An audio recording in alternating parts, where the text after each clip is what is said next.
Hi everyone, this is Tanya from Psycho Moms, and I wanted to share with you this vintage tag that I made yesterday and a little bit of how I made it. I know it's already put together, but just a quick walkthrough.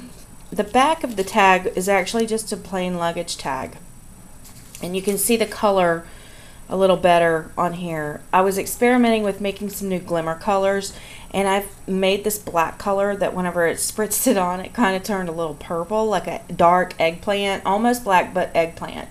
So I was really liking the way it looked and the way it mixed with some of the other colors on the tag itself. So I decided to make a little vintage tag out of it.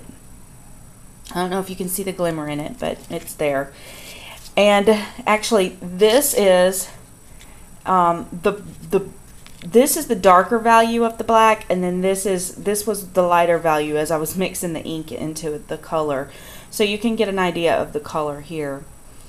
So I was experimenting. Like I said, this is an index card, so it's really rather thin, but I don't throw anything away, as we already know. So I went ahead and stamped over the top of it with a dictionary page stamp that I had, and then put a UT over the top of that. So and heat embossed it, and look at the shimmer in that. I mean, that is just gorgeous to me. So anyway, in the process of messing with it, because it was an index card, it ripped and this little piece came off.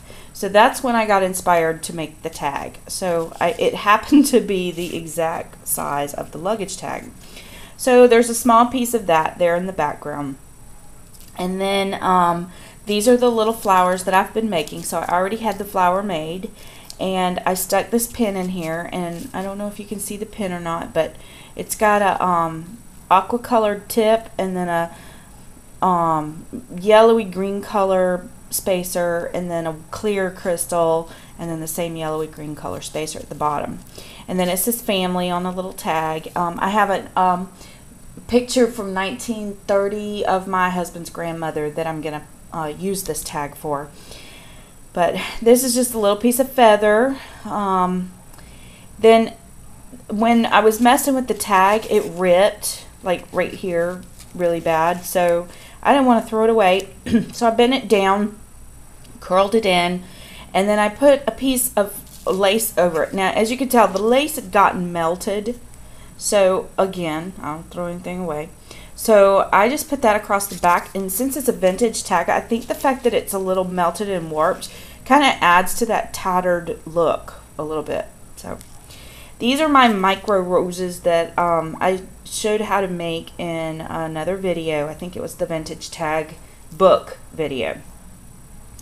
And then this is a Stampin' Up! Stamp that is old, and I'm talking like 7 years ago, so I'm pretty confident it's been retired. But all I did was I stamped it with StazOn onto a transparency, and then on the back side of the transparency I took some brown StazOn and kind of stained it, and then I went around the edges with a marker just to kind of give it, I was looking for the negative look. I wanted it to kind of look like one of those old negatives. And then I took my Deco scissors, which I haven't used in ages, and all of a sudden I pulled them out and started using them again. But I just, these were the micro scalloped ones from Fiskars, and I just, you know, cut it out around it to give it like that. You know how old photos used to have the scalloped edges or the deco edges around them, so I thought that that would be cute. And then these are Prima bling, I think, and they're just like where I've been making my canvases, and if something looks like it's going to get hidden under an element, I always cut it off and then put it back on the transparency to use on another project, because there's no point in wasting all that bling on, you know, something that's not going to get seen. So I've been trimming them off, and that's what these blings are, is there's little just pieces of remnant, not really anything you could use on anything big. And then everyone's been using the lace and all behind the flowers, but I didn't want to continue with the lace because I just wanted that little hint of lace. So I took a page out of a book that's like this and misted it with the same color as that's on the tag, and I ripped this in half and then folded it like a fan, and so that's what's in the back here. And then of course there's some pearls. And then to top off all of this fiber, pulls in the color of the feathers, and I don't know if you can really see the colors in here, but there's a little piece of the lace that I had cut off, and there's some of the aqua color from the rose to bring in the rose color, and then there's this black that has this purplish glittery fibers in it. And then I found this button in my button stash, and it's an oblong kind of button, so I added it. So there's my tag. I hope you enjoyed it. Please leave comments. Thanks.